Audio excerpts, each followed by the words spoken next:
और बिस्मिल्लाहिर्रहमानिर्रहीम। हमने बात कर दी थी उसकी कंटिंजेंट लाइबिलिटीज़ की, और इसको मैंने आपको समझाने की कोशिश की थी कि इसमें क्या क्या चीज़ कवर हो जाती है। ठीक है।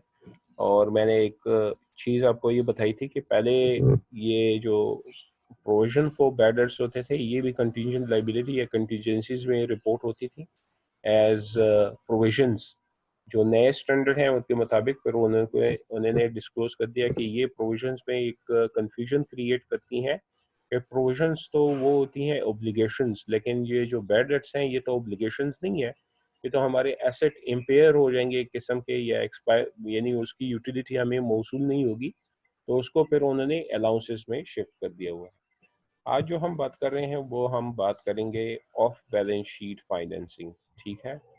अब ये ऑफ बैलेंस शीट फाइनेंसिंग जो आपको नाम से भी पता लग रहा है, तो वो क्या बता रहे हैं, वो ये कह रहे हैं कि जो हम फाइनेंसिंग कर रहे हैं अपने बिजनेस के लिए, यानी हम डेट ले रहे हैं, लेकिन उसको डिजाइन ऐसे करते हैं कि वो हमारे बैलेंस शीट पे रिपोर्ट ना हो। इससे फायदा क्या होगा वैसे?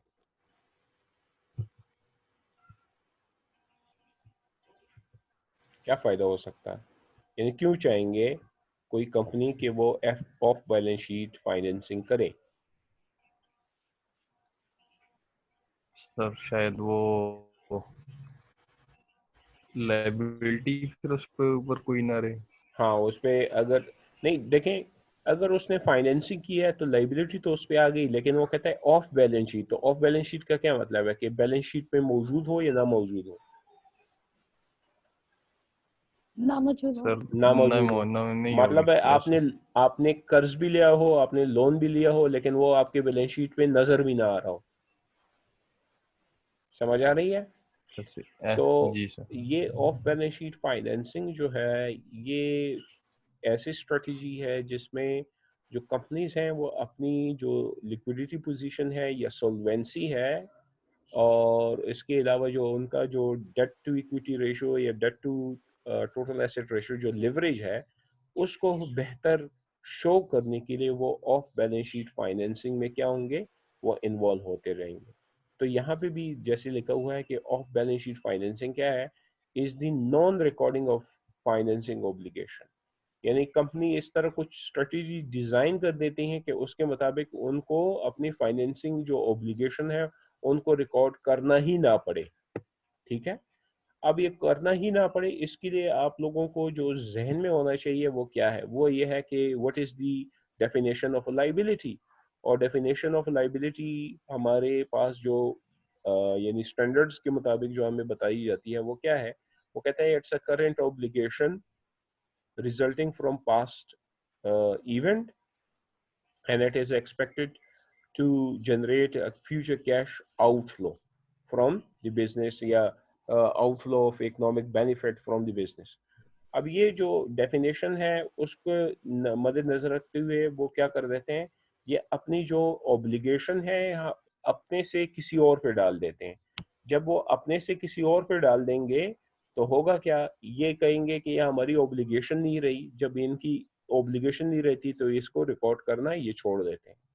अब इसकी मोटिवेशन क्या है, ठीक है, ये क्यों करते हैं? To keep debt off the balance sheet. बस सिंपल सी बात है कि ये क्या चाहते हैं कि वो अपने बैलेंस शीट पे डेट को जाहिर नहीं करना चाहते। और जब वो ये डेट को जाहिर नहीं करेंगे तो इससे उनकी फाइनेंशियल पोजीशन जो है वो स्ट्रांग हो जाएगी, इनका लिवरेज जो है वो स्ट्रांग नजर आएगा, यानी लोअर लिवर्ड नजर आएंगे। और जब ये लोअर लिवर्ड नजर आएंगे तो इनकी जो बैंकरप्सी है या सोल्वेंसी है वो अच्छी तरीके से यानी लोग एसेस नहीं कर सकेंगे। और ये मोटिवेशन क्यों है? मोटिवेशन है apart for of ever changing debts. वैसे तो ये जो यूजुअली है कि कीप दी, जो मोटिवेशन है वो यही है, to keep the debt off the balance sheet, है हमेशा डेट को अपने बैलेंस शीट से ऑफ रखना चाहते हैं। फिर इसके बाद वो कहते हैं कि ये किस तरह करते थे, इसके मुताबिक फिर जितनी भी स्टैंडर्ड्स हैं हमारे, आईईएस है, आईएफआरएस है, इन्होंने फिर थोड़ी सी डेवलपमेंट की कि ये जो जो काम करते थे उनको रिव्यू करते थे और ये कहते कि नहीं, ये आपकी ऑब्लिगेशन ही बनती है, इसको आपको रिपोर्ट करनी चाहिए। तो वो अपने स्टैंडर्ड्स को क्या करते थे, रिवाइज करती थी। लेकिन जिस तरह बिजनेसेस में डेवलपमेंट आती जा रही है, आप देख रहे हैं कि बिजनेसेस कम्प्लेक्स ऑपरेशंस में क्या हो रहे हैं, इन्वॉल्व हो रहे हैं, वो एग्रीमेंट्स जो हैं इस तरह डिजाइन कर रहे हैं कि वो कम्प्लेक्स होते हैं, और कुछ कम्बिनेशंस ऐसे करते हैं, यानी कुछ ग्रुप ऑफ कंपनीज बना देते हैं जिसमें ये कम्प्लेक्सिटी आ जाती है और उसमें ये लाइबिलिटी एक दूसरे को ट्रांसफर कर देते हैं। तो अपने बैलेंस शीट में लाने की फिर इनको, यानी वो स्टैंडर्ड के मुताबिक ये डिस्क्लोज अगर ना करें तो उसमें कोई कबाहत नहीं होगी। लेकिन जब स्टैंडर्ड वो देख लेता है कि ये अब क्या कर रहे हैं, अपनी लाइबिलिटी को ऑफ बैलेंस शीट में लेके जा रहे हैं, तो वो फिर उसको क्या कर देते हैं, अपने स्टैंडर्ड में इनकॉर्पोरेट कर देते हैं कि अब आप ये भी करेंगे। जैसे मैंने आपको बताया था पिछली बार कि मोस्टली कंपनी क्या करती हैं, जो अपनी फाइनेंशियल लीज जो है उसको ऑपरेटिंग लीज में कन्वर्ट करने की कोशिश करते हैं। जैसे ही वो ऑपरेटिंग लीज में कन्वर्ट कर देते थे तो वो उसको ऑफ बैलेंस शीट में ले जाते थे कि ये तो हमारा ऑपरेटिंग लीज है भाई, ये तो हमारा फाइनेंसिंग लीज है ही नहीं। फिर अब क्या हो गया है कि अब जो आईईएस है फॉर लीजेस, उसने ये डिक्लेयर कर दिया हुआ है कि लीज चाहे ऑपरेटिंग हो या फाइनेंसिंग हो, उसको आप अपने बैलेंस शीट पे रिपोर्ट करेंगे ऑन प्रेजेंट वैल्यू, यानी आप एसेट भी रिपोर्ट कर देंगे प्रेजेंट वैल्यू में और लाइबिलिटी भी प्रेजेंट वैल्यू में रिपोर्ट कर देंगे। लेकिन जब ये हो गया, उसके बाद लोगों ने क्या करना शुरू कर दिया, उन्होंने स्पेशल पर्पस एंटिटी यूज करना शुरू कर दिया। आज हम वो भी बात करेंगे कि स्पेशल पर्पस एंटिटी में क्या होगा। तो यहाँ पे ये जो पॉइंट लिखा हुआ है वो ये कह रहे हैं कि जब भी स्टैंडर्ड अपनी तरफ से नए प्रोसीजर लेके आती हैं, तो ये जो कंपनीज हैं इनकी जो एवर चेंजिंग लैंडस्केप है वो क्या कर देती हैं, वो एक नया तरीका इजाद कर देती हैं ऑफ बैलेंस शीट फाइनेंसिंग के लिए। तो यहाँ पे जो लिखा हुआ है, a part of ever-changing landscape, whereas an accounting requirement is brought into a better reflect obligation from a specific off-balance sheet financing transaction, new and innovative means are devised to take place। ठीक है, जैसी accounting requirement क्या कर देती हैं, एक अच्छी कोई अच्छी यानी रूल्स लेके आ जाती हैं, प्रोसीजर लेके आ जाती हैं जिससे ऑब्लिगेशन रिफ्लेक्ट हो सके। जैसी वो आ जाती हैं तो जो ये मैनेजमेंट है ये कुछ और नए इस तरह टूल डिवाइस कर देते हैं, बना देते हैं, जिन टूल्स के मुताबिक वो क्या होते हैं, इनोवेशन पे अपनी जो ऑब्लिगेशन है उसको ऑफ बैलेंस शीट दोबारा ले जाते हैं। तो ये जो है ये एक प्रोसेस चल रहा है कि जहाँ पे स्टैंडर्ड कोशिश कर रहे हैं कि ऑब्लिगेशन को ऑन बैलेंस शीट लेके आए, और जो इंडस्ट्री है वो इन्वॉल्व है कि वो अपनी ऑब्लिगेशन को ऑफ बैलेंस शीट की तरफ मूव कर दें। ठीक है, तो एक एक बहुत बड़ा इशू अकाउंटिंग में यानी अभी भी मौजूद है, ऑफ बैलेंस शीट फाइनेंसिंग। अब वो जो transaction sometime used as off balance sheet financing, अभी ये कौन कौन से ट्रांजैक्शन है जिसको ऑफ बैलेंस शीट फाइनेंसिंग में वो क्या करते हैं, लेके जा सकते हैं। एक, operating lease that are indistinguishable from capital lease. शुरू से मैंने अपने आपको बताया था कि जब वो कैपिटल लीज को ऑपरेटिंग लीज में ले आते हैं तो उसको वो ऑफ बैलेंस शीट करते थे, लेकिन अब ये ख़त्म हो गया है। जो आईएएस है फॉर लीजिंग, आईएएस 37 है मेरे ख्याल में, अभी हम देख लेंगे कि उसने अब क्या कर दिया, लीजिंग को स्ट्रेट अवे डिस्क्लोज कर दिया हुआ कि आप ऑपरेटिंग लीज करेंगे या फाइनेंसिंग लीज करेंगे, दोनों सूरत में, ऑपरेटिंग लीज में या कैपिटल लीज में, दोनों सूरत में आप प्रेजेंट वैल्यू पे एसेट को भी रिकग्नाइज करवा देंगे जब आप वो लीज एग्रीमेंट इंटर हो रहे हो। तो एसेट को भी प्रेजेंट वैल्यू पे प्रेजेंट कर देंगे और लाइबिलिटी को भी प्रेजेंट वैल्यू पे प्रेजेंट करेंगे, और फिर जो एसेट है उस पर डिप्रिसिएशन चार्ज करेंगे और जो लाइबिलिटी है उस पर एमोटाइजेशन चार्ज करेंगे और इंटरेस्ट अगर कोई आता है। ठीक है, तो आपकी जो रेंटल लीज है वो खत्म हो जाएगी। दूसरा है throughput agreement, where a company agrees to run goods through a processing facility. अब है क्या, ये ऐसा है कि एक्चुअली कंपनी ने कुछ ऐसा गेम कर दिया। फॉर एग्जांपल यहाँ पे मैं बता देता हूँ कि हमारा है ये इनपुट्स जो हमारे मटेरियल है, ठीक है, फिर है प्रोसेस और फिर है आउटपुट।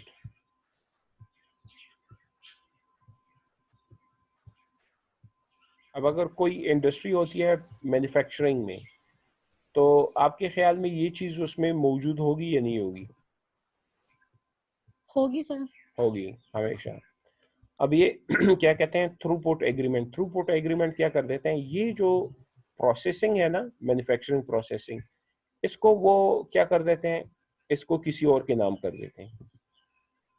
यानी यानी ये जो मशीनरी है जहाँ पे सारा का सारा प्रोसेस हो रहा है, वो अपने नाम पे नहीं रखते, ठीक है, वो किसी और के नाम पे कर दिया। अब किसी और पे नाम पे कर दिया तो उसके लिए उन्होंने एग्रीमेंट ऐसे किया, एग्रीमेंट ऐसे कर दिया कि आप हमारा ही काम करेंगे।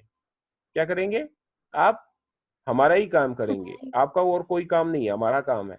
लेकिन उसमें एक एग्रीमेंट ऐसे कर देते हैं कि उसमें यानी वो कर देते हैं कि एक खास पेमेंट तो होगी, लेकिन पूरी की पूरी इसकी जो यहाँ पे जो प्रोसेस हो रहा है, इसकी ऑब्लिगेशन अपने ऊपर नहीं लेके आते हैं। तो इससे होता क्या है, इनकी जो यहाँ पे जो ऑब्लिगेशन इनकर हो रही होती है ना ये प्रोडक्शन प्रोसेस में, वो ऑब्लिगेशन ये फिर रिपोर्ट में नहीं लेके आते हैं। क्यों? क्योंकि कहते हैं ये तो किसी और की इंडस्ट्री है ना, हमारी तो है ही नहीं।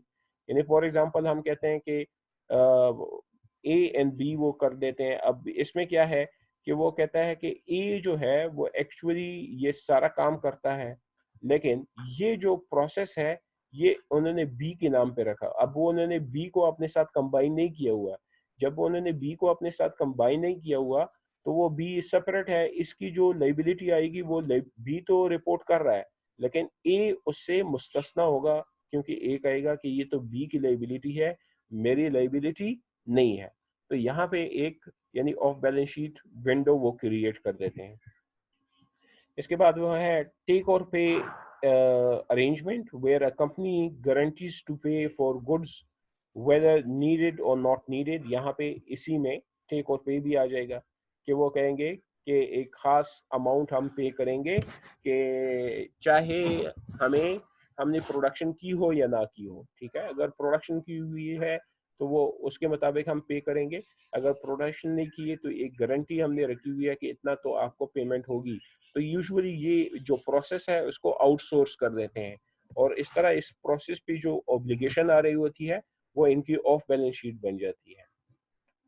फिर इसके बाद है सर्टेन जॉइंट वेंचर्स। अब जॉइंट वेंचर्स क्या है? जॉइंट वेंचर्स ऐसी चीज होती हैं, फॉर एग्जांपल के दो कंपनीज ए एंड बी, ये एक तीसरी कंपनी बना देते हैं जिसमें उसको कह देते हैं सी, ठीक है।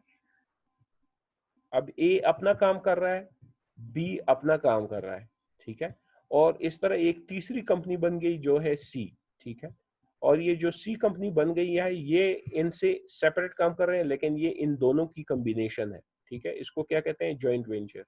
और ये कहते हैं कि certain joint venture and limited partnership ये क्रिएट कर देते हैं, और फिर ये जॉइंट वेंचर और पार्टनरशिप इस तरह क्रिएट कर देते हैं कि वो इनकी जो बैलेंस शीट्स हैं उसमें रिफ्लेक्ट नहीं हो रहे होते हैं, और इसको एज सेपरेट एंटिटी क्या कर देते हैं? डिस्क्लोज कर देते हैं।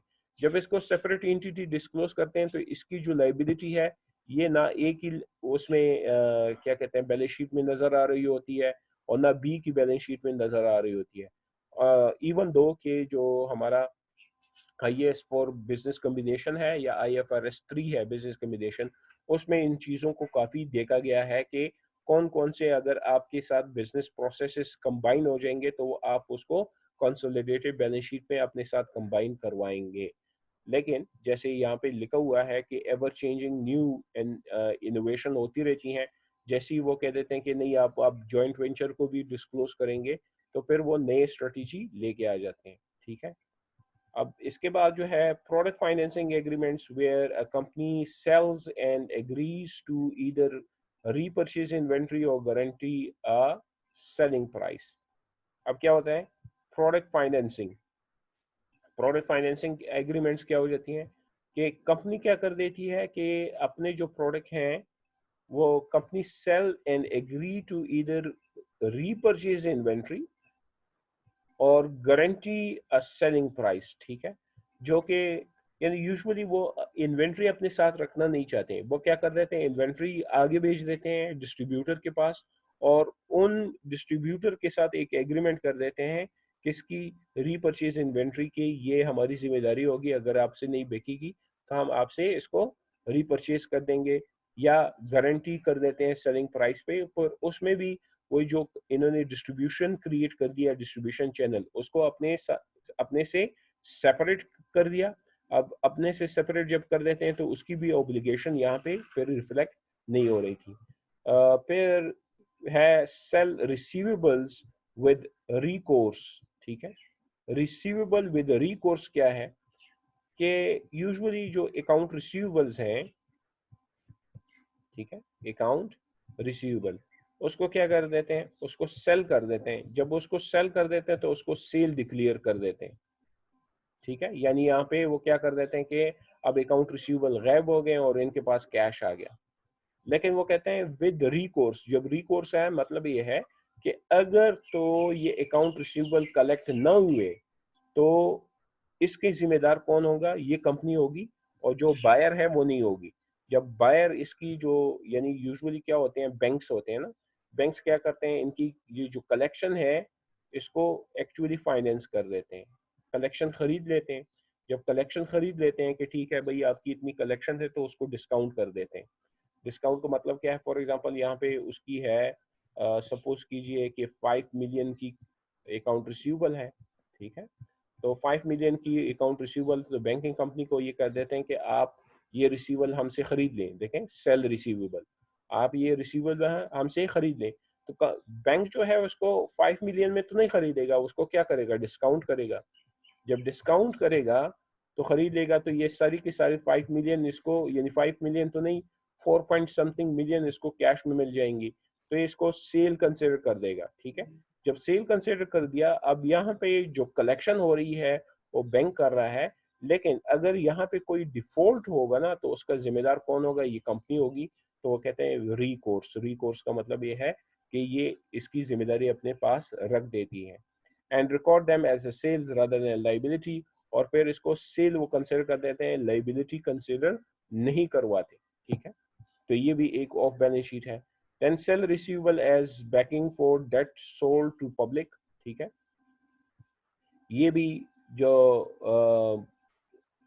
पब्लिक को सेल कर देते हैं अपने रिसीवेबल, और उसमें डेट बैकिंग करते हैं कि अगर आपको ना मिले तो हम इतने जिम्मेदार होंगे, तो उसकी भी जो लाइबिलिटी है वो अपने रिकॉर्ड में नहीं लेके आते हैं। एंड आउटस्टैंडिंग लोन कमिटमेंट्स जो है, ये कुछ यानी ऐसी चीज़ें हैं जिसमें वो ऑफ बैलेंस शीट फाइनेंसिंग करते हैं, जिसपे जो स्टैंडर्ड्स हैं वो उनको बार बार क्या करते हैं, तलकीन करते हैं कि ये चेंज कर दें, ये चेंज करते हैं। लेकिन न्यू इनोवेशन होती रहती है, वो इस तरह के कॉन्ट्रैक्ट्स डिजाइन कर रहे होते हैं जिसमें ऑफ बैलेंस शीट फाइनेंसिंग आ रही होती है। हम यहाँ पे जो स्पेसिफिकली देखेंगे वो हम देखेंगे, एक तो जो लीजिंग की बात मैंने कर दी, और दूसरा हम स्पेशल पर्पस एंटिटी की बात करेंगे। ये जो चीज़ें हैं ये स्पेशल पर्पस एंटिटी के थ्रू करवाते हैं, वो आज हम बात कर देते हैं उस पर। तो ऑफ बैलेंस शीट जो फाइनेंसिंग है उसमें क्या क्या आ सकती है, ठीक है, या इसको देखने के लिए आपने नोट्स देखने होंगे, मैनेजमेंट एंड डायरेक्टर डिसीजंस देखे होंगे, और ये तो अमेरिकन की सिक्योरिटी एंड एक्सचेंज फाइलिंग है, उसमें देखना पड़ेगा। ये एनालिस्ट व्यू है, हम इसको नहीं देखते, लेकिन हम क्या करें, company discloses the following information about financial instrument with of balance sheet risk of loss. ठीक है, फेस कॉन्ट्रैक्ट और प्रिंसिपल अमाउंट ये यूजुअली डिस्क्लोज करते हैं, terms of the instruments and info on it's credit and market risk, cash requirement and accounting loss incurred if a party to the contract fails to perform। ये usually off balance sheet जो क्या है instrument है उसमें use करते हैं कि ये जो चीजें हैं वो usually off balance sheet financing इन चीजों के लिए करते हैं। फिलहाल ये क्योंकि ये एनालिस्ट व्यू है, इसको हम स्किप करते हैं, हम देखते हैं कि जो ऑफ बैलेंस शीट फाइनेंसिंग है वो किन चीजों से हो सकती है। यहाँ पे एक इलिस्ट्रेशन आ रही है स्पेशल पर्पस एंटिटी के लिए, और ये स्पेशल पर्पस एंटिटी क्या होती है आज हम इस पे ज़्यादा फोकस करेंगे। स्पेशल पर्पस एंटिटी ये होती है कि एक नई, जो मैंने आपको बताया था कि एक नई कंपनी क्रिएट कर देते हैं और अपने साथ अपने से सेपरेट क्रिएट करते हैं। यानी जैसे मैंने आपको कह दिया था कि बी की तरफ वो ट्रांसफ़र कर देते हैं चीज़ें, तो वो बी की ऑब्लिगेशन आ जाती है, लेकिन ए कहता है कि ये क्योंकि बी की ऑब्लिगेशन है तो मेरी ऑब्लिगेशन नहीं है। तो यहाँ पे हम देखेंगे कि ये स्पेशल पर्पस एंटिटी जो है वो कैसे डिज़ाइन वो करते थे।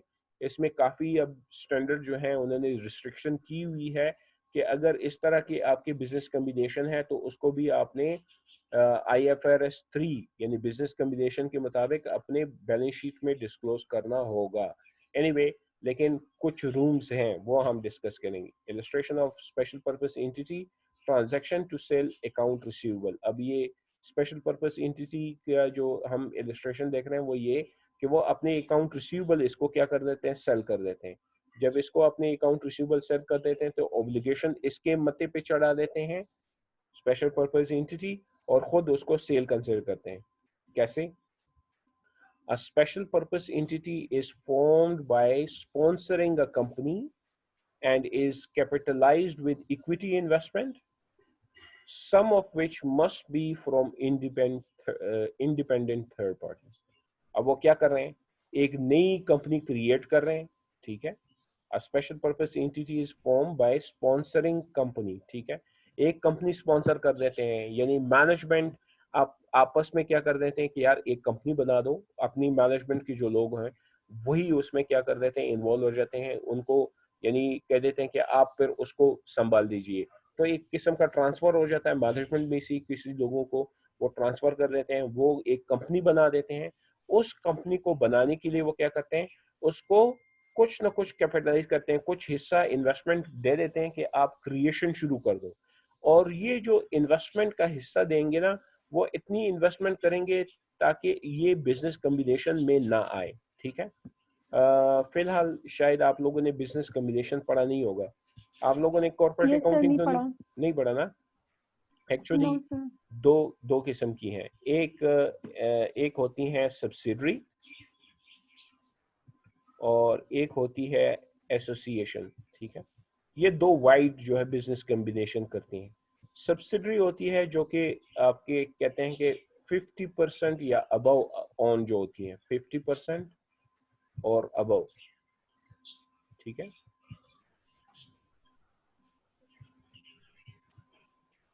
अब ये 50% और अबव जो है आपकी सब्सिडरी कैसे बनती है? फॉर एग्जांपल हम कहते हैं कि ए ने बी को एक्वायर कर दिया, ठीक है। बी को क्या कर दिया, एक्वायर कर दिया। तो ये एक्विजिशन जब हो जाते हैं, ए ने बी को एक्वायर किया, तो ये 100% हो सकती है, और ये 50% तक अगर हो गई, यानी इसने बी के 50% शेयर या 50% से ज्यादा 100% तक अगर शेयर खरीद लिए, तो ये इसकी सब्सिडरी कहलाएगी। सब्सिडरी मतलब ये कि ये बी जो है ए का पार्ट बन गया, बी क्या हो गया, ए का पार्ट बन गया। अब ये एसोसिएशन क्या होती है? एसोसिएशन ये होती है कि वो एक्चुअली बी में 50% से भी कम, फॉर एग्जांपल वो कोई 30-40%, 30 to 40% क्या कर देते हैं, इन्वेस्टमेंट कर देते हैं, और 30 and 40% इन्वेस्टमेंट के बाद इनको मैनेजरियल कंट्रोल मिल जाता है। क्या मिल जाता है? Managerial control. मैनेजरियल। जब ये मैनेजरियल कंट्रोल ए को मिल गया तो ये बी इसका क्या हो जाएगा, एसोसिएशन हो जाएगी। अब ये इसकी जो एसोसिएशन हो जाएगी तो बी ए में डिस्क्लोज होना शुरू हो जाएगा, यानी अब बी की जो लाइबिलिटी है वो ए की लाइबिलिटी भी मानी जाएगी, लेकिन विद माइनॉरिटी इंटरेस्ट। अब माइनॉरिटी इंटरेस्ट जब आप कॉर्पोरेट अकाउंटिंग पढ़ेंगे तो वहां पे आपको क्लियर हो जाएगा, यानी यहाँ पे जो 60% या 70% जो हमारे शेयर्स नहीं है तो वो किसके हैं, वो किसी और के हैं, तो वो माइनॉरिटी इंटरेस्ट में चले जाएंगे, ठीक है। अब वो क्या करते हैं, वो कहते हैं कि इन से अपने आप को बचाने के लिए ना 30 ना 40% वो स्पॉन्सर कर देते हैं विद सम इक्विटी इन्वेस्टमेंट, यानी फॉर कम से कम आप कह सकते हैं कि 25% तक वो क्या करते हैं, इसको प्रोवाइड कर देते हैं। जब वो 25% तक प्रोवाइड कर देते हैं तो ये ना तो इसकी सब्सिडरी बन जाती है ना एसोसिएशन बन जाती है। 25% इनकी कमिटमेंट इनके पास हो गई है, वो कर दिया। फिर जो मैनेजमेंट होती है उनको उन्होंने ट्रेन किया होता है कि अब जो बाकी जो फाइनेंसिंग है वो बाहर से क्या करें, कलेक्ट करें, या मैनेजमेंट खुद कर देती है। तो फिर उस पर क्या हो जाती है, क्योंकि इस कंपनी ने ए ने सिर्फ और सिर्फ 25% इसमें इन्वेस्टमेंट की है, तो ये ना तो इसकी सब्सिडरी है ना ये इसकी एसोसिएशन है। तो वो एक लॉन्ग टर्म इन्वेस्टमेंट तो नजर आ रही होती है, लेकिन इसकी कोई ऑब्लिगेशन या इसकी लाइबिलिटी जो है वो इसमें नजर नहीं आ रही होती। ठीक है, अब इसके लिए ये क्या कर दिया, स्पेशल पर्पस एंटिटी इन्होंने क्रिएट कर दिया। अब ये स्पेशल पर्पस एंटिटी इन्होंने क्रिएट किया किसके लिए, अपने अकाउंट रिसीवेबल को बेचने के लिए। कैसे, the special purpose entity leverages this equity investment with borrowing from the credit market and purchases earning assets from or for the sponsoring company। अब ये जो स्पॉन्सरिंग कंपनी है उसके लिए सिर्फ और सिर्फ काम कर रही होती है, यानी जिसने इसको 20 या 25% इक्विटी देके क्रिएट किया, और बाकी की सारी वो होती है या तो क्रेडिट मार्केट से या बाकी मार्केट से क्या कर देती हैं, बोरो करके अरेंज कर देती हैं, और फिर जब ये इसकी एग्जिस्टेंस हो जाती है तो वो क्या करती हैं, the main purpose is earning asset from, ये क्या कहते हैं, एंड परचेजेस अर्निंग एसेट्स। ठीक है, अब परचेजेस अर्निंग एसेट फ्रॉम और फॉर द स्पॉन्सरिंग कंपनी, या तो स्पॉन्सरिंग कंपनी से खुद खरीदती हैं या स्पॉन्सरिंग कंपनी के लिए खरीद लेती हैं। दोनों पर्पस में, दोनों जगह पे अगर ये स्पॉन्सरिंग कंपनी से खरीदती हैं तो स्पॉन्सरिंग कंपनी से खरीद के लाइबिलिटी अपने सर पे ले लेती है, और स्पॉन्सरिंग जो कंपनी है, कंपनी ए की जो हम बात कर रहे हैं, वो अपनी लाइबिलिटी को डिस्क्लोज करना छोड़ देती है।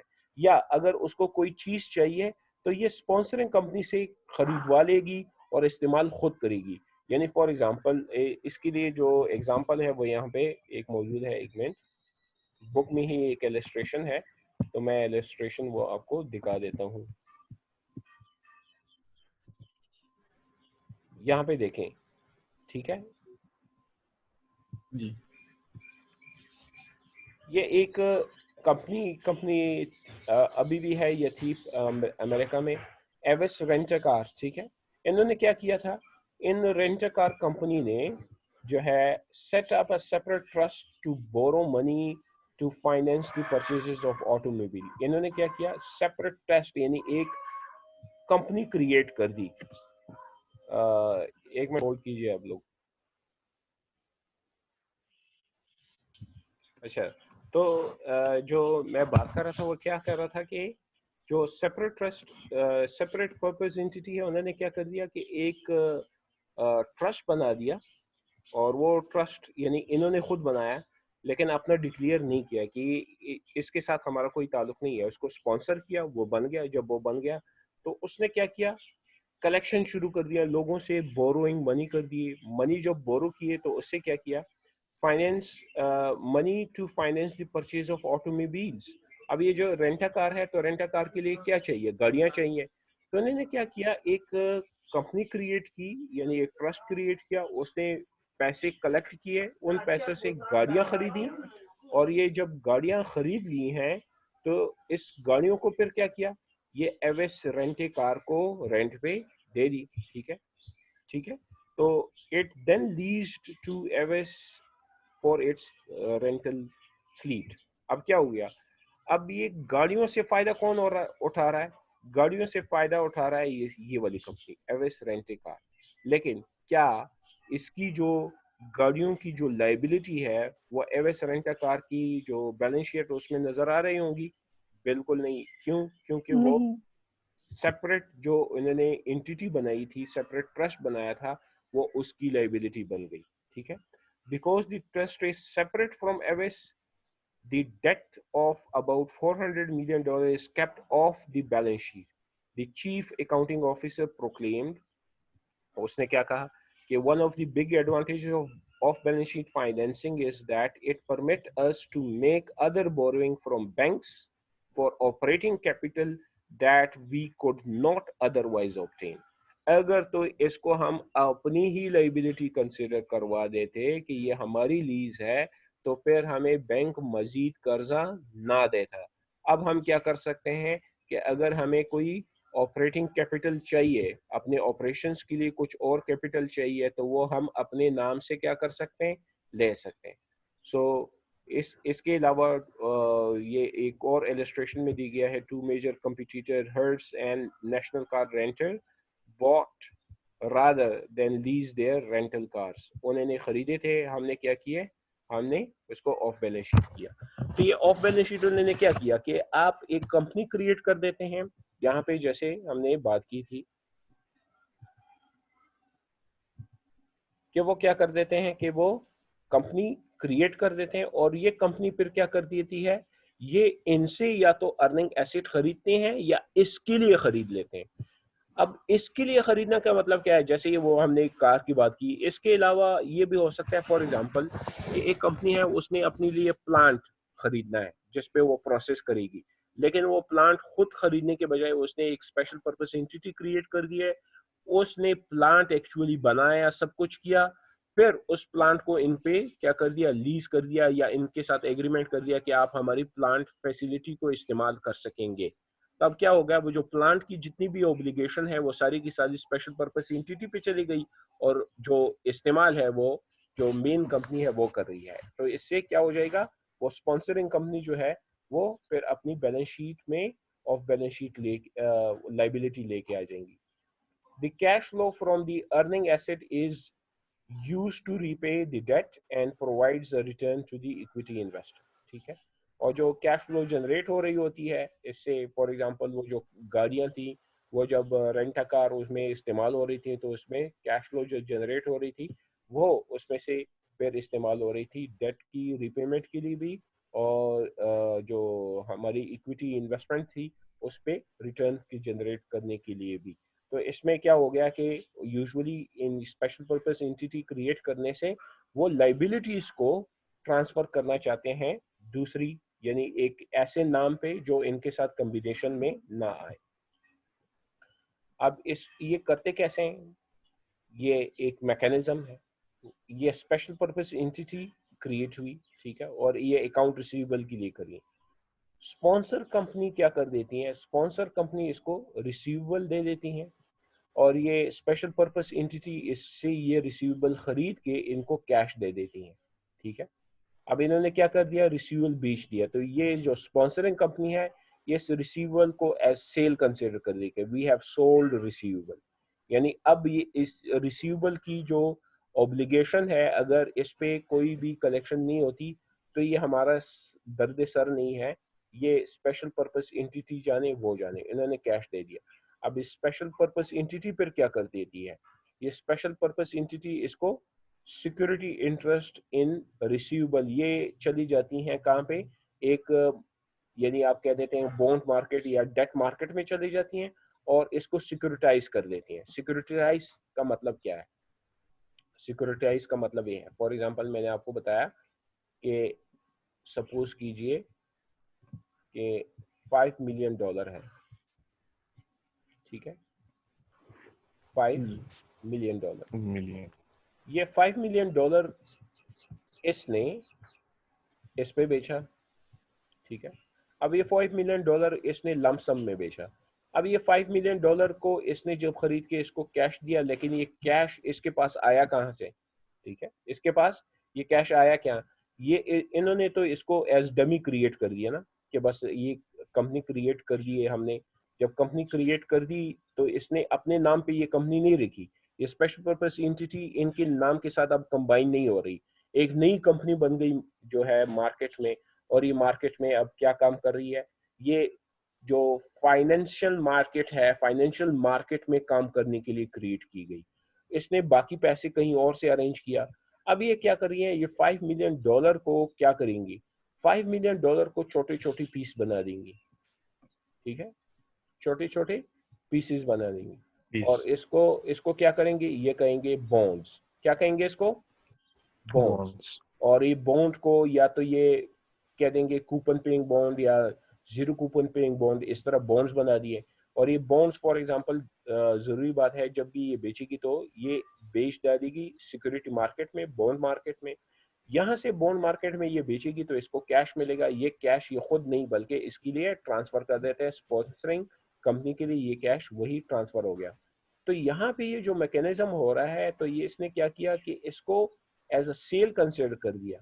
अब ये जो यहाँ पे वो स्पेशल पर्पस एंटिटी ने ये जो रिसीवेबल खरीदे, अब ये रिसीवेबल से जितनी भी कलेक्शन हो रही है उस कलेक्शन से इनको क्या करने, कंपनसेट करने की कोशिश करेंगे, ठीक है, ताकि ये बॉन्ड मार्केट के साथ इनका जो ये सर्कल है ये चलता रहे, ठीक है, ये सर्कल चलता रहेगा। तो इस तरह ये जो स्पॉन्सरिंग कंपनी है ये फर्दर अपनी जो सेल्स करेंगे और इसके लिए जो कलेक्शन होगी उसको फर्दर यहाँ पे दोबारा क्या कर देंगी, सेल कर देंगी रिसीवेबल्स यहाँ पे, और ये दोबारा उसको सिक्योरिटाइज करेगा। सिक्योरिटाइज का मतलब ये है कि उसके छोटे छोटे हिस्से बना के उसके बॉन्ड्स बना देते हैं, और यूजुअली फॉर एग्जांपल हम कह देते हैं कि इसमें या कमर्शियल पेपर बना देते हैं जिसपे वो नॉन, अगर इंटरेस्ट पे बेयरिंग है, नॉन इंटरेस्ट बेयरिंग का मतलब ये है कि अब अगर ये नॉन इंटरेस्ट बेयरिंग है तो ये 5 मिलियन का जो रिसीवेबल है ये 5 मिलियन नहीं रहेगा, इसको वो कर देंगे 4.9 मिलियन जो है वो इसको बेच देंगे। वो कहेंगे कि 4.9 बिलियन आप हमें दें, आपको हम वापस क्या देंगे, 5 मिलियन डॉलर देंगे। लेकिन इसमें एक चीज है, वो ये है कि अगर जो फिर ये क्या करते हैं कि यूजुअली जो स्पॉन्सरिंग कंपनी होती है वो अपने जो अर्निंग एसेट्स हैं उनको बेचना शुरू कर देते हैं स्पेशल पर्पस एंटिटी पे, और इसकी वजह से जो लाइबिलिटी इनकर होती है तो वो इनके नाम पे, यानी जो स्पॉन्सरिंग कंपनी है उनके नाम पे नहीं होगा। इस पे एक छोटी सी एग्जांपल मैं ये देता हूँ। फॉर एग्जांपल फरहान ने यहाँ पे अपना मेन काम कर रहा है, ठीक है, और फरहान के साथ जो है राव अब्दुल मुईज जो है वो यहाँ पे काम कर रहे हैं, लेकिन फरहान ने एकदम से आइडिया बना दिया और राव को कहा कि यार तुम ऐसा कर दो कि तुम एक नई कंपनी बनाओ। तो राव यहाँ पे आ गया और उसने कहा कि ऐसा है कि हमारा काम एक ही है, तुम नई कंपनी अपने नाम पे बनाओ, ये कंपनी मैं अपने नाम पे रखूंगा।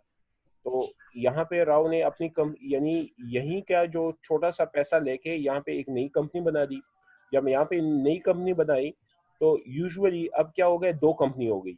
तो इसका इसके साथ अब ताल्लुक इस तरह खास यानी इन्होंने कॉन्ट्रेक्चुअल नहीं रखा, तो ये एक सेपरेट एंटिटी होगी, ये सेपरेट एंटिटी हो गई। तो इसकी जो लाइबिलिटी है वो इसको ट्रांसफर नहीं हो सकती। लेकिन फरहान ने ये जो काम किया उसने कहा कि यार अब ऐसा होगा कि तुमने जो कोई भी एसेट लेना है तो वो मेरे लिए खरीदना है, ठीक है, और अगर कोई कलेक्शन करनी है तो वो भी मेरे लिए करनी है। तो यूजुअली यहाँ पे अगर वो कोई मशीनरी लेता है, ठीक है, कोई भी अगर कोई मशीनरी लेता है तो उसके लिए वो क्या करता है, पैसे इकट्ठे कर देता है, लोन ले लेता है, मशीनरी खरीद लेता है। अब ये मशीनरी इसने खरीद ली, मशीनरी इसने खरीद ली, लाइबिलिटी राव पे ही है कि वो राव ऑब्लाइज्ड है कि अगर इस मशीनरी से जो भी पेमेंट करनी है तो वो इसने, ये राव ने करनी है। अब यूजुअली राव इस पे कोई काम नहीं करेगा, ये मशीनरी इसके लिए कोई काम की नहीं है। तो ये मशीनरी कौन इस्तेमाल करेगा, ये जनाब फरहान इसको इस्तेमाल करना शुरू कर देगा। जब इसको फरहान इस्तेमाल करेगा तो राव के साथ इसने एक कॉन्ट्रैक्ट बना दिया होगा। कैसे, क्या इस तरह है कि इस मशीनरी की जो अर्निंग कैपेसिटी है उसमें मैं क्या करूंगा, जब भी हमारी प्रोडक्शन होगी तो तुम्हें इसकी पेमेंट करूंगा, तो रेंटल पेमेंट करूंगा ये वगैरह। अब है तो यूजुअली ये मशीनरी टोटली डेडिकेटेड है किसके लिए, फरहान के लिए, ठीक है। लेकिन किसके नाम पे रखी हुई है, राव के नाम पे रखी हुई है। तो राव के अगर नाम पे रखी हुई है तो इसकी ऑब्लिगेशन जो है वो फरहान पे ट्रांसफर नहीं होगी। तो इस तरह वो क्या करेगी, इसकी ऑब्लिगेशन को ऑफ बैलेंस शीट पे ही रखेंगे, ठीक है। तो ये अब आपको एक और भी दिखा रहे हैं कि एक इस तरह भी हो सकता है कि ये फिर इसकी अपनी कलेक्शन जो है वो इसको बेच दे कि यार ये लेके मुझे पैसे दे दो। वो लेके इसको पैसे देते हैं, लेकिन इसके पास पैसे कहाँ से आए, वो इसी को फर्दर मार्केट में बेच देता है, और मार्केट जो पैसे आए वो इसने फरहान को दे दिए, ठीक है। अब यहाँ पे मार्केट के साथ जो डीलिंग हो रही है वो राव कर रहा है, वो सारी की सारी ऑब्लिगेशन आ जाएगी इस कंपनी पे, स्पेशल पर्पस एंटिटी पे, और ये ऑब्लिगेशन फरहान पे ट्रांसफर नहीं हो रही। तो इस तरह ये क्या हो जाएगी, ये एक ऑफ बैलेंस शीट स्ट्रेटेजी बन जाएगी जिसमें जो लाइबिलिटी है वो स्पेशल पर्पस एंटिटी पे रहती है, लेकिन इसका जो बेनिफिट है वो स्पॉन्सरिंग कंपनी ले रही होती है। अब इसके लिए यूजुअली जो स्टैंडर्ड्स हैं वो हमेशा रिवाइज होते रहते हैं, और वो कोशिश करते हैं कि अगर कोई कॉन्ट्रैक्ट की इस तरह की उनको समझ आ जाती है कि इस तरह के कॉन्ट्रैक्ट्स होते हैं तो वो आप बिजनेस कम्बिनेशन में उसको लेके आएंगे। लेकिन जैसे मैंने आपको बताया कि एक वो चीज पकड़ लेते हैं तो दूसरी इनोवेशन आ जाती है, वो कुछ और किस्म के कॉम्प्लेक्स कॉन्ट्रैक्ट्स बनाना शुरू कर देते हैं जिसमें वो ऑफ बैलेंस शीट फाइनेंसिंग हो रही होती है। ये ऑफ बैलेंस शीट फाइनेंसिंग जो है वो कहते हैं कि ये बहुत ही, यानी आप कह सकते हैं कि एक उसको क्या कहते हैं, फोरेंसिक इन्वेस्टिगेटर जो एनालिस्ट होता है ना, फोरेंसिक इन्वेस्टर, वो जाके देखेगा कि भाई एनालिस्ट जो होगा इनके फाइनेंशियल नोट्स और इनके मैनेजमेंट डिस्कशन, तो वहां से वो कोई इसकी बिनक ले सकता है कि यार ये तो इनकी ऑब्लिगेशन बन रही है।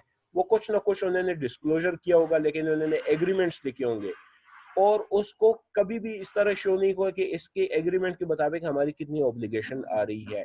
तो वो कहते हैं कि अगर इस तरह की कोई एग्रीमेंट्स हैं तो वो भी इनकी ऑब्लिगेशन में आ सकती हैं, जो कि अकाउंटिंग में रिफ्लेक्ट नहीं होती। ठीक है, अब बेनिफिट क्या है जो कंपनीज हैं वो क्यों ये स्पेशल पर्पस एंटिटी बनाती हैं?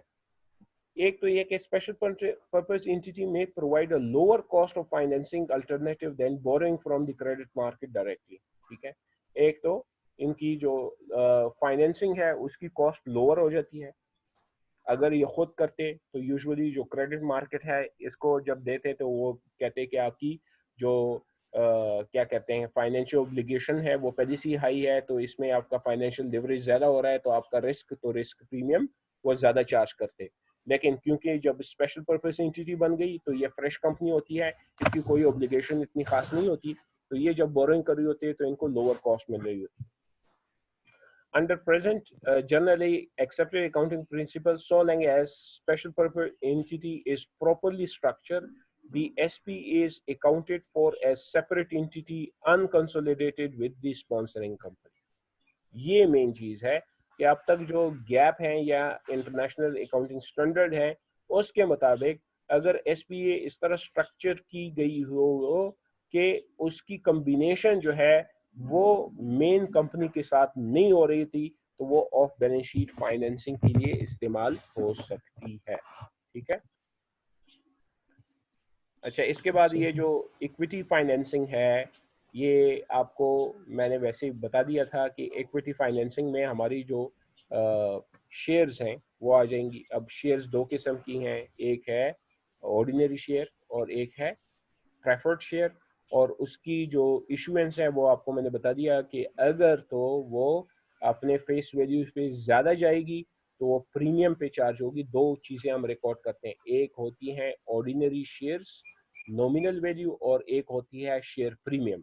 तो अगर कोई एक्स्ट्रा पैसे मिल जाते हैं तो वो शेयर प्रीमियम में डिस्क्लोज होते हैं। ठीक है, तो equity refers to owner या shareholder financing. It is useful characteristic include reflect claims of owner on net asset. Equity holder usually subordinate the creditor.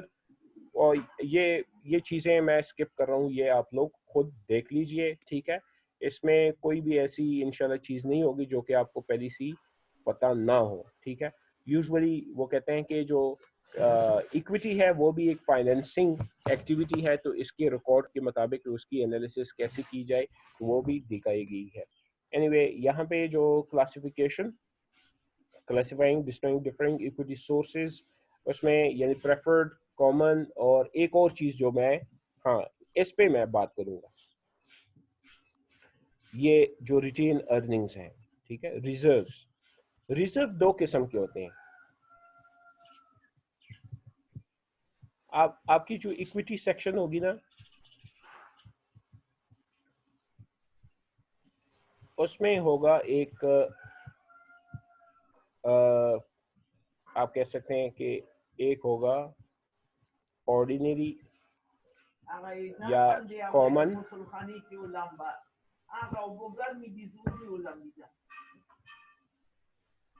Ordinary या कॉमन शेयर्स। ठीक है, वो यूजुअली किस पे प्रेजेंट होंगे? नॉमिनल वैल्यू पे। वो नॉमिनल वैल्यू क्या होती है? Par value sir. Par value या फेस वैल्यू, इस पे होती है। इसके बाद एक सेक्शन शुरू हो जाता है। ठीक है, और उस सेक्शन में फिर हम कहते हैं ये सेक्शन होता है रिजर्व्स का।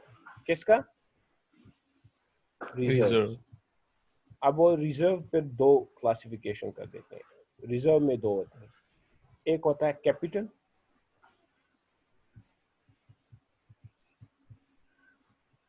कैपिटल रिजर्व और एक होता है रेवेन्यू रिजर्व। ठीक है, तो इक्विटी में हमने कितने पार्ट किए? एक ऑर्डिनरी शेयर कैपिटल, दूसरा रिजर्व। फिर रिजर्व के कितने पार्ट्स हैं? दो, 2.1 कैपिटल और 2.2 रेवेन्यू। ठीक है, अब इसको हमने समझना है कि ये रिजर्व में क्या क्या आ रही है। ठीक है, इसमें एक आ रहा है कैपिटल रिजर्व, एक आ रहा है रेवेन्यू रिजर्व। जैसे फॉर एग्जांपल आपको मैंने बताया कि पाकिस्तान में जो शेयर है वो है 10 रुपए का। ठीक है, ये 10 रुपए कहाँ पे प्रेजेंट हो रहे हैं? ये प्रेजेंट हो रहे हैं यहाँ पे ऑर्डिनरी शेयर कैपिटल में 10 रुपए प्रेजेंट हो रहे हैं। लेकिन अगर ये 10 रुपए का हमने जो मार्केट में बेचा, हमने बेचा 25 रुपए का, कितने का बेचा? 25 का। तो 25 मार्केट से हमें कैश कितना मिला? 25। तो कैश तो हमारा डेबिट हो गया 25। ठीक है, और क्रेडिट क्या हुआ? क्रेडिट मैंने कहा कि 10 रुपीज हो गए ऑर्डिनरी कैपिटल। तो 15 रुपए कहाँ पे जाएंगे? कैपिटल रिजर्व में। हाँ, ये 15 जो है ये कहाँ पे चले जाएंगे? ये चले जाएंगे कैपिटल कैपिटल रिजर्व में। ठीक है, तो रेवेन्यू। इसको कैपिटल रिजर्व में, इसमें कैपिटल रिजर्व में इसका नाम क्या होगा? इसका नाम होगा शेयर प्रीमियम। क्या होगा? Share premium. Share premium. ठीक है, एक तो शेयर कैपिटल प्रीमियम। रिजर्व, एक तो जो कैपिटल रिजर्व है इसमें एक आ गई है शेयर प्रीमियम। शेयर प्रीमियम के अलावा क्या आ सकती है कैपिटल रिजर्व में?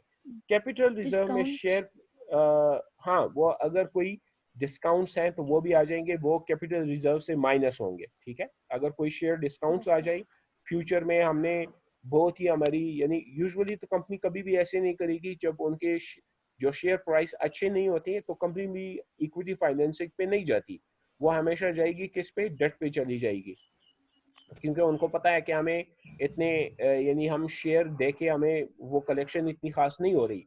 लेकिन अगर हो सकता है थ्योरेटिकली, तो थ्योरेटिकली वो यही करेंगे कि वो कैपिटल रिजर्व से उसको माइनस कर देंगे। एनीवे, कैपिटल रिजर्व में एक तो आ गई, इसको मैं क्लियर कर देता हूँ। और यहाँ पे अब कैपिटल जो रिजर्व है इसमें तो एक तो हमारा आ गया है क्या चीज? Share premium. ठीक है, एसपी में लिख लेता हूँ। एक तो आ गया शेयर प्रीमियम, ये कैपिटल रिजर्व का हिस्सा बन जाएगा। इसके अलावा क्या आएगी? इसके अलावा जो दूसरी चीज कैपिटल रिजर्व में आती है वो है asset revaluation. Asset revaluation. Revaluation. ठीक है, एसेट रीवैल्यूएशन क्या हो गई? फॉर एग्जांपल, हमने जब कंपनी बनाई थी, तो हमने कंपनी बनाई थी फॉर एग्जांपल 1995 में। ठीक है, हमने कंपनी कब बनाई थी? 1995। 1995। और 1995 में हमने एक लैंड ली थी, और जो पीस ऑफ लैंड था वो हमने ली थी फॉर एग्जांपल उस वक्त ली थी रुपीस 5 मिलियन में, 5 मिलियन में ली थी। अब है ईयर 2020,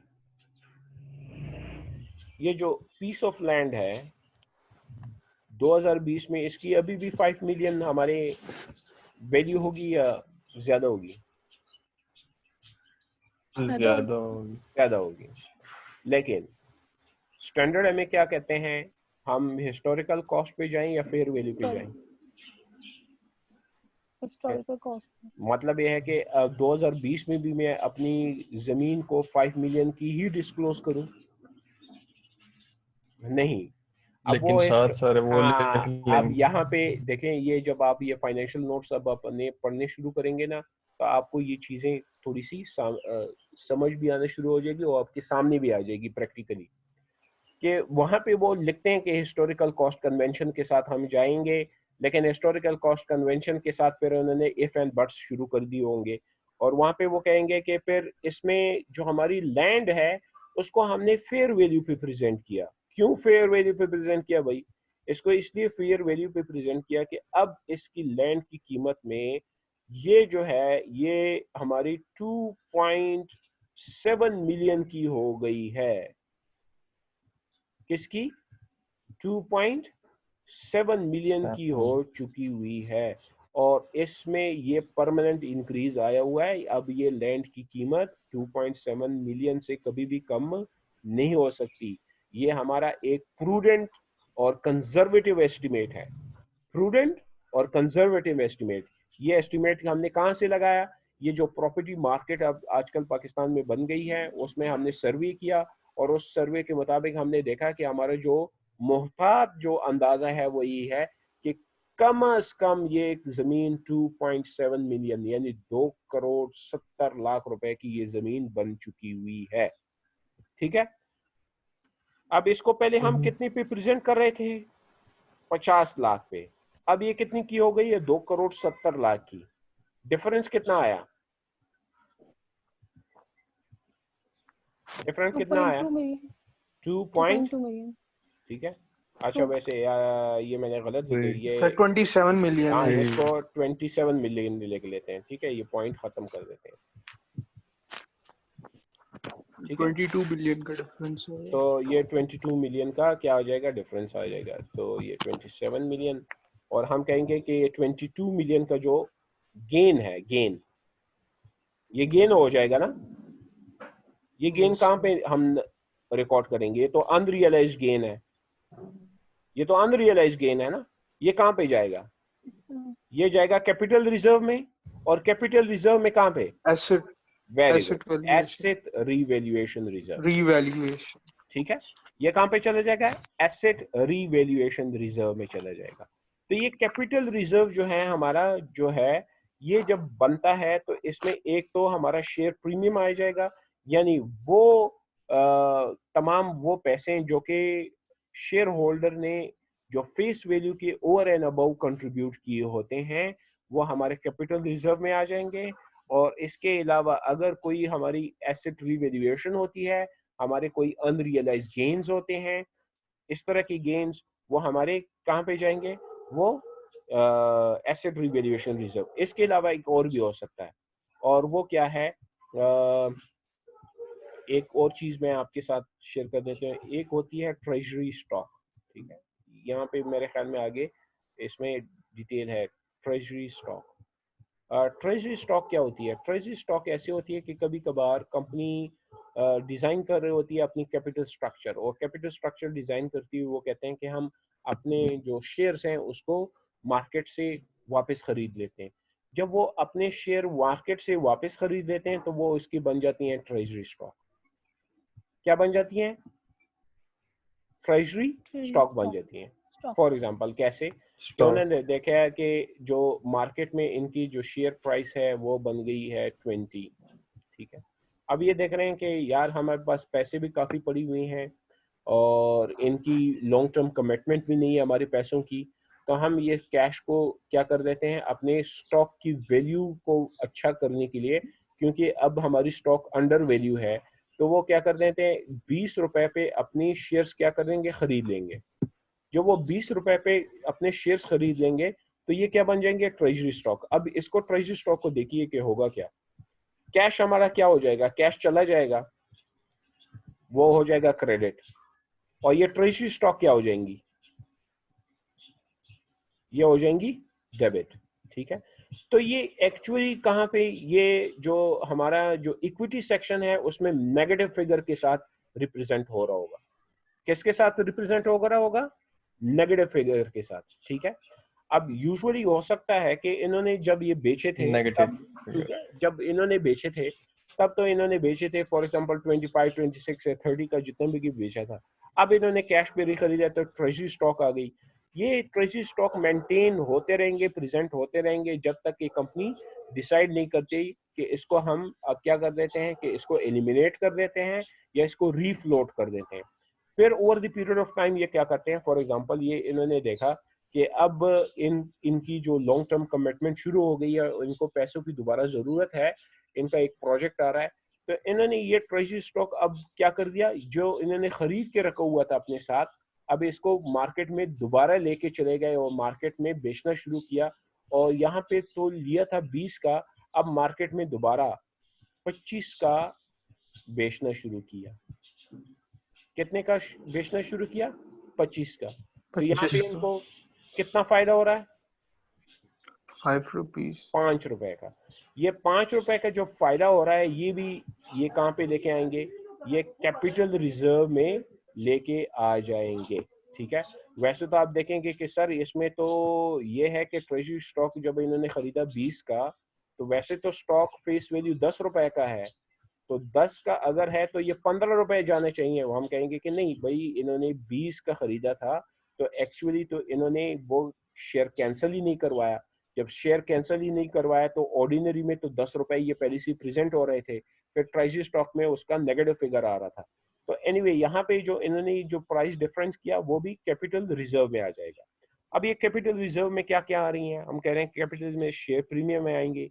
अगर कोई treasury stock over and above price पे अगर चला गया तो ओवर एंड अबव प्राइस की जो जो प्रीमियम है वो भी कैपिटल रिजर्व में आएगा। और कोई एसेट रिवैल्यूएशन अगर हो गई तो वो भी कैपिटल रिजर्व में आएंगी। इस कैपिटल रिजर्व में से क्या हम डिविडेंड्स दे सकते हैं? नहीं, वो Very तो good. रेवेन्यू में देंगे ना। Very good. We can not pay any cash dividend. हम इसमें से क्या नहीं दे सकते? Cash dividend. मैंने इस पे एकदम से लिख लिया कैश। तो क्या मतलब है? हम इसमें से जो स्क्रिप्ट डिविडेंड है वो दे सकते हैं। कौन सा डिविडेंड दे सकते हैं? Script dividend. स्क्रिप्ट। अच्छा, जो स्क्रिप्ट डिविडेंड है वो क्या होता है? स्क्रिप्ट डिविडेंड वो चीज होती है जिसको हम कहते हैं बोनस। ठीक है, बोनस शेयर। यानी कभी कभार हम ये देखते हैं ना, शेयर होल्डर को डिविडेंड देना चाहते हैं लेकिन हम कैश नहीं देना चाहते।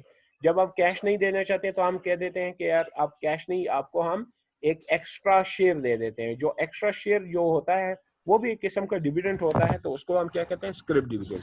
तो ये जो कैपिटल रिजर्व है, ठीक है, सीआर कैपिटल रिजर्व, इसमें से कैश रिजर्व तो नहीं दे सकते, कैश डिविडेंड नहीं दे सकते, लेकिन स्क्रिप्ट डिविडेंड दे सकते हैं। ठीक है।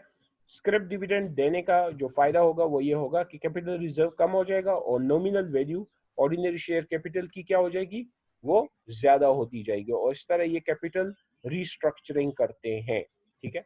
एक तो ये हो गई कैपिटल रिजर्व। इसके अलावा जो हमारे पास है रेवेन्यू रिजर्व। रेवेन्यू रिजर्व में क्या आएंगे? रेवेन्यू रिजर्व में जो भी हमारा नेट प्रॉफिट या रिटेन अर्निंग होगी वो रेवेन्यू रिजर्व में आएगी, ये रिटेन अर्निंग। ठीक है।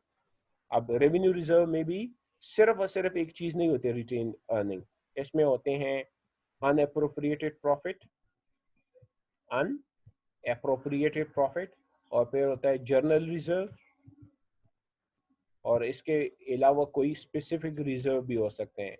For example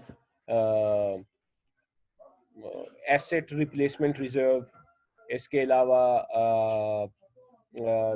date retirement reserve. Debt retirement reserve का मतलब ये है कि उन्होंने ये कहा है कि हमारे लॉन्ग टर्म डेट है, तो वो लॉन्ग टर्म डेट को वापस हम खरीदेंगे तो इसके लिए रिजर्व। तो ये तमाम किससे बनते हैं? ये हमारे जो नेट प्रॉफिट है ना, रिटेन, वहां से रिटेन अर्निंग से बनती है। तो actually revenue reserve is a kind of retain earnings. ठीक है। ठीक है सर।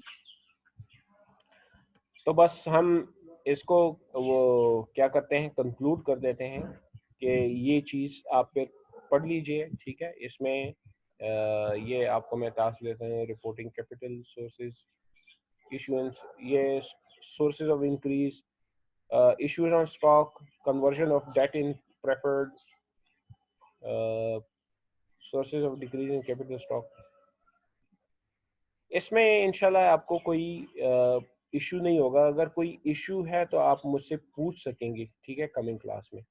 ये जो आप देखते हैं कि इंक्रीज इन कैपिटल स्टॉक की वजह क्या क्या है और डिक्रीजेस जो है कैपिटल स्टॉक में किन किन की वजह से हो सकती है।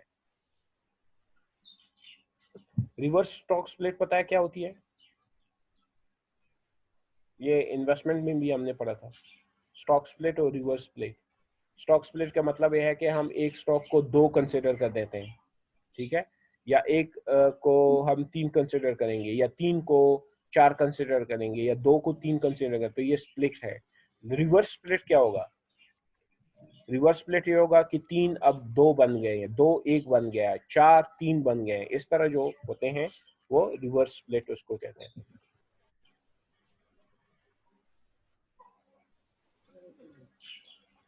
ये ट्रेजरी स्टॉक का यहाँ पे डिटेल दी गई है, आप देख सकते हैं। मैंने आपको बता दिया कि ट्रेजरी स्टॉक जब हम अपने शेयर दोबारा खरीदते हैं तो उसकी रिपोर्टिंग कैसे होती है।